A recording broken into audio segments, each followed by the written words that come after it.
आज की दिल्ली ट्रैफिक की मेट्रोस, स्काईकेपर्स से भरी हुई है। But century ago, this land echoed with the swords of forgotten kings. Before the Mughals, before even the Sultans, there was a fort called Lal Kot, Delhi's original red fort, built by Rajput kings, now lost in silence. Welcome to Dream Dot Studio, and today we uncover the forgotten empire of Lal Kot.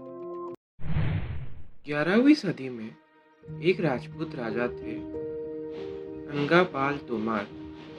He laid the foundation of Dilika, the earliest known name of Delhi. ये लाल पत्थरों का किला लाल coat बनाया गया मेहरावली की पहाड़ों पर. Massive walls, advanced architecture, and a dream to make Delhi a seat of power.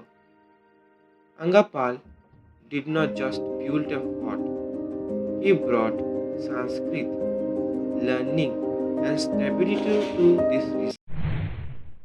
But empire rise and empire fall. 1191, Prithviraj Chauhan took over Lal Kot from the Tomars. फिर आए मोहम्मद गौरी.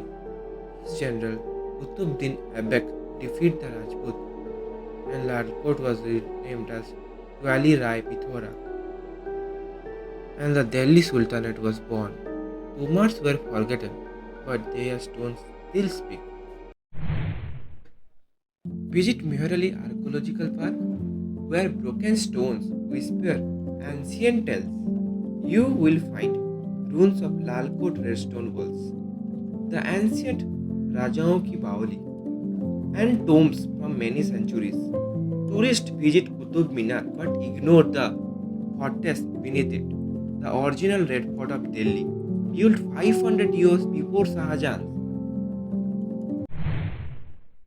इतिहास ने अंगनापाल को क्यों भुला दिया? Was it because Delhi history is written by invaders? किताबों में सिर्फ मुगल सल्तनत और अंग्रेज क्यों है? Where are the builders, the defender, the Rajput? Lalkot का नाम किसी सिलेबस में नहीं मिलेगा, पर दिल्ली की नवी हिंदी दीवारों में छुपी है. Next time, whenever you visit Mehurali, look beyond the monuments and feel the silence. You are standing above the first Delhi, long before Shahjahan, before Alauddin Khilji, even before Qutbuddin Aibak. ये सिर्फ पत्थर नहीं, these are the beauty stone of an empire, the empire of Lal Kot. Like, share and subscribe for more story that history forgot. Only on Dream Dot Studio.